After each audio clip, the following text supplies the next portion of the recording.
Grand master ಭಾರತದ R Praggnanandhaa ಅವರು ಓಸ್ಲೋದಲ್ಲಿ ನಡೆದ ನಾರ್ವೆ ಚೆಸ್ ಟೂರ್ನಿಯ ಅಂತಿಮ ಸುತ್ತಿನಲ್ಲಿ ಜರ್ಮನಿಯ ವಿನ್ಸೆಂಟ್ ಕೀಮರ್ ಅವರನ್ನು ರೋಚಕ ಪಂದ್ಯದಲ್ಲಿ ಸೋಲಿಸಿದರು. ಈ ಗೆಲುವಿನಿಂದ ಅವರು ನಾರ್ವೆ ಚೆಸ್ ಟೂರ್ನಿ ಪ್ರಶಸ್ತಿ ಮುಡಿಗೇರಿಸಿಕೊಂಡ ಮೊದಲ ಭಾರತದ ಚೆಸ್ ಮಾಸ್ಟರ್ ಎನಿಸಿದರು.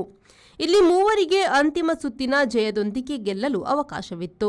ಜರ್ಮನಿಯ ವಿನ್ಸೆಂಟ್ ಕೀಮರ್ ವಿರುದ್ಧ ಅದ್ಭುತ ಜಯ ಸಾಧಿಸಿದ್ದರಿಂದ ಪ್ರಜ್ಞಾನಂದ ಅವರು 3 ಅಂಕ ಪಡೆದು ಒಟ್ಟು 18 ಅಂಕಗಳೊಡನೆ ಎಲ್ಲರನ್ನೂ ಹಿಂದಿಕ್ಕಿ ಚಾಂಪಿಯನ್ ಆದರು.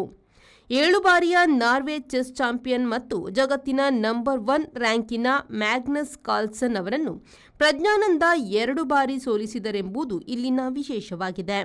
15.5 ಅಂಕಗಳೊಡನೆ ಪ್ರಜ್ಞಾನಂದ ಅವರಿಗಿಂತ ಮುಂದಿದ್ದ ಯುಎಸ್ಎಯ ವೆನ್ಸಿಸೋ ಅವರು ಕೊನೆಯ ಪಂದ್ಯವನ್ನು ಫ್ರಾನ್ಸಿನ ಆಲಿರಿಜಾ ಫಿರೋಜಾ ಎದುರು ಡ್ರಾ ಸಾಧಿಸಿದ್ದರಿಂದ ಪ್ರಜ್ಞಾನಂದರ ಗೆಲುವನ್ನು ಯಾರೂ ಅಲುಗಾಡಿಸದಾದರು.